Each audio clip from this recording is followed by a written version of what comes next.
We are designed in such a way, for example, if you want to eat sand, concrete, you won't be able to digest them. Your body is not equipped to have this kind of food. Yeah. It is not food for you the way you are designed. Yeah. Likewise, we are not designed to be vegetarians. We are designed where we can eat meat. So that means the vegetarians... But we don't have to eat meat. No, what I'm saying is, if we do eat meat, it's because that's the way our body is already designed, that we are able to eat meat. Able to, yeah. Right. Yeah. So if some vegetarian comes along and says it's wrong to eat meat, Yeah. we would say no, because you're designed to be able to eat meat. Well, we're designed to kill each other. No, we're not designed to kill each other. Yes, we are. No, we are not. Yes, look, I can do that. And I can. No, we're not designed to kill each We are other. designed to do it. We are not designed to kill. We have the capability to do it. We are not designed to kill. Like, we are not designed to jump from the building and commit suicide. We're not designed to go underneath the water and get drowned. Well, we're not designed. Well, anything. So that's... Anything we can do, we are designed to do. No, design is a function in our body in which I am saying it does a specific function. For example, your ears and my ears are designed to hear sound, not to think. That's the part of the brain that does the thinking, not our ears. Your eyes is to see. They're designed to acquire vision, right? So your body, your digestive system inside your stomach, your teeth, all of it, they're designed to specifically break down certain type of food, not sand or bricks and so on and so forth. Yeah. No, I agree with that. Yes, but chickens and lambs, no problem. Yeah. It's Yes, fine. but you went on from that. No, didn't you? no. What I said And is, you went to say that the vegetarian would come along and say. no. If I said the vegetarians say no, we're not designed to eat meat, we would say no. That's not correct. I know we are designed to eat meat in exactly the same way that we are designed to murder each other. No, we're not designed to Yes, murder. we are. Tell me, what weapons do I have to murder? Well, because Specifically. I have all the attributes to murder you and other people. I have those attributes. And You the only- have... The only way I have those attributes is because they have been designed into me. No. I'll tell you. Otherwise they wouldn't be there. No, you are not designed to murder. You have physical ability to cause harm, but doesn't mean you're designed to murder. Yeah, it does. In fact, God, in all religions you'll know of, monotheistic or otherwise, will tell you, do not commit murder. Do not kill. Why? Because even though you have the power to harm others, you're not designed to do so. Okay? A knife is not designed for murder. A knife could be a kitchen knife designed to slice your vegetables and your food and so on. But the design of a knife enables it to use. You can use it wrongly. Yeah, exactly. But That's my point. But my point is rather yourself, human being, the physical makeup is designed in a particular way. So we cannot just say, I have a feeling that thought comes to me that it's okay to commit euthanasia, assisted killing. It's okay to abort a fetus when it's 5 months old. Your thoughts and my thoughts, they may be different. So when we have a difference of thought, if I were to ask the same question, someone is in pain, should we give them medicines to commit suicide, assisted suicide? No. Okay. There are some people, they say, yeah, why are we letting them suffer? Let them just take their own life. It is. So our common sense, or what comes in our brains, in our thoughts, are different. So that means individual thoughts that we have in our brain cannot be the arbiter, cannot be the one who decides what is acceptable and what is not, what is true and what is false, what is right, what is wrong. It cannot decide it. Like abortion. Do you think it's okay to abort a child when it's 4 months old? No. No. Some people say, my body, my business. I can abort whenever I want. In their mind, it's okay, I don't want that baby. Yeah?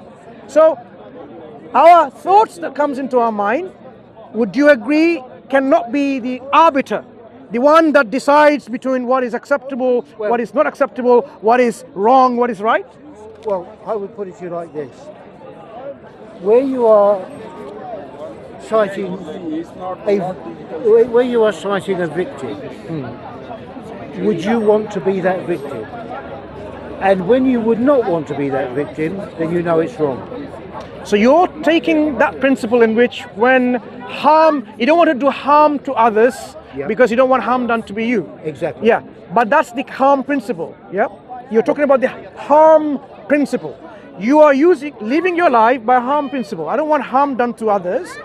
we don't do that. Sometimes it's necessary to inflict harm on others, like criminals. We punish them by putting them in behind bars and deprive them of their enjoyment behind bars because they did something wrong.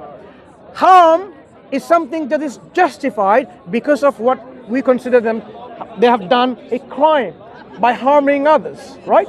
So when a police shoots someone on their foot because they have a sword to chop some innocent people's head off, that shooting on the foot to prevent that criminal to slice someone's head off is, you would say, justifiable, because that's the only way that criminal can be stopped from committing a crime.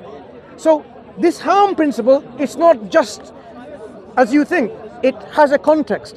Warfare, for example, which you agree with earlier, if another country like the French, no disrespect to the French people, if you come to invade Britain, people in Britain, citizens of Britain, whether they're military or not military, they will try to defend themselves rather than saying, oh, love with flowers and kisses.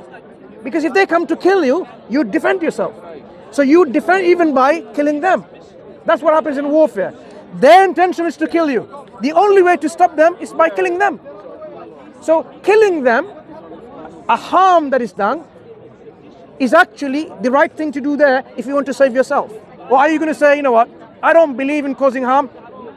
My head's to toe. I didn't say that I don't believe in causing harm. Yeah. I believe in causing great harm if I need to do it. If So- you're going to kill me, or if you're going to attack me, I believe in causing you an enormous amount of harm. To defend yourself. Exactly. Yeah. So that's not what I'm saying at all. Good. So even the what harm. I'm saying is, you see, in any scenario, you must put yourself, if there is a victim, you must put yourself in the place of the victim. And if you don't want to be in that place, then don't create it. That's all I'm saying. Yeah, I That's mean, it. this principle is good, not necessarily, but it has its own flaws and so on, exceptions.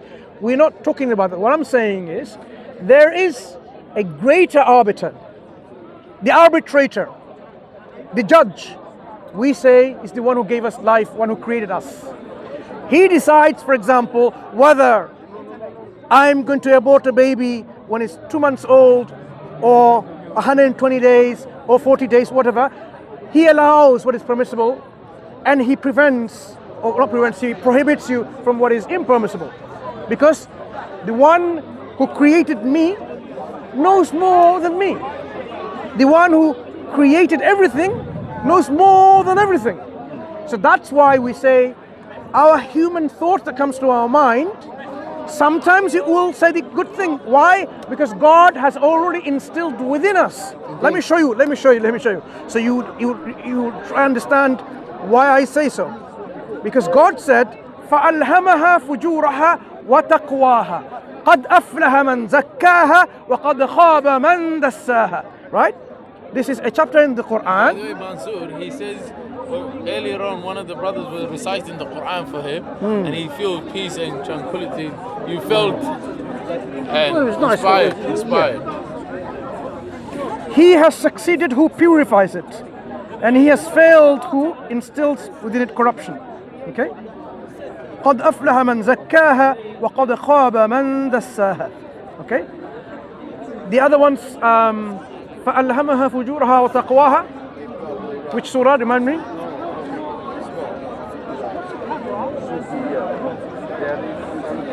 The same one. And inspired it, its wickedness and its righteousness. In our soul, God has already inspired us to understand and to know intuitively something that is bad, something that is good. So your heart will recognize rape is wrong, murder is wrong, killing innocent people is wrong, stealing is wrong, and so on. Because God has already inspired you within it.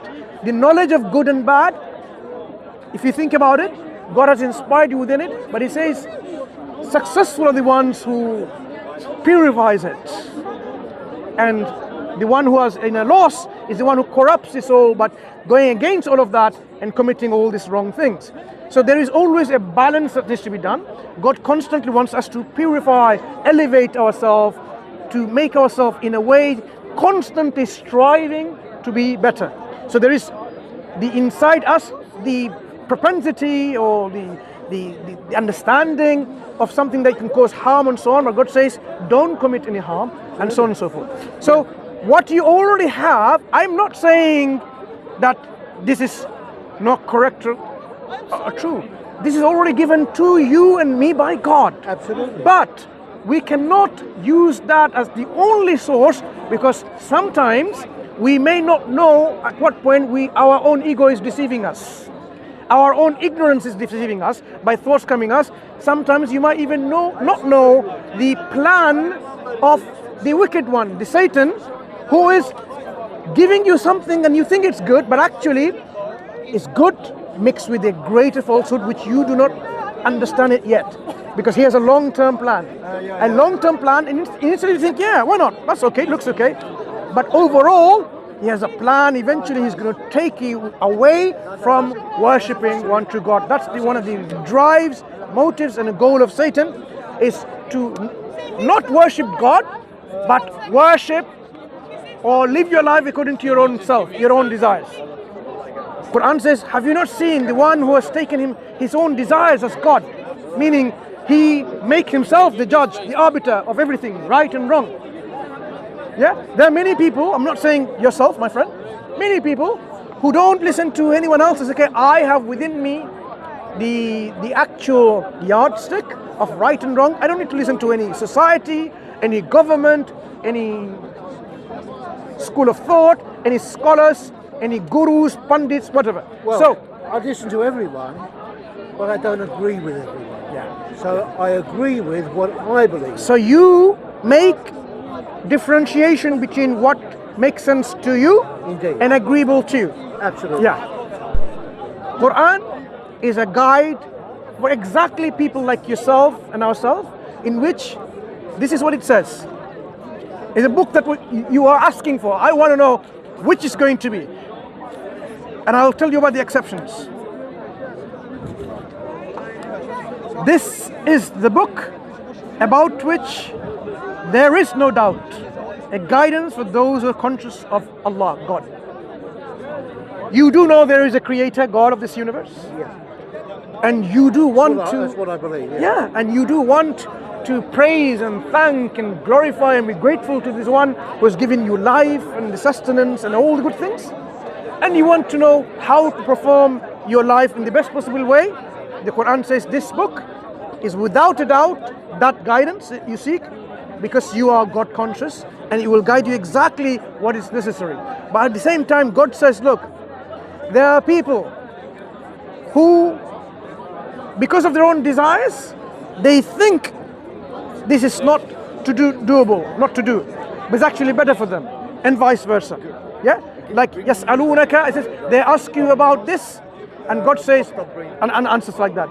And the idea that, for example, listening to prophets and messengers, you say you take ideas from people and you filter them out. God sends a prophet and a messenger, last of them being Prophet Muhammad sallallahu alaihi wasallam. He gives us a guidance, and your heart and your mind, when it's unclouded by biases, away from biases, it will agree with.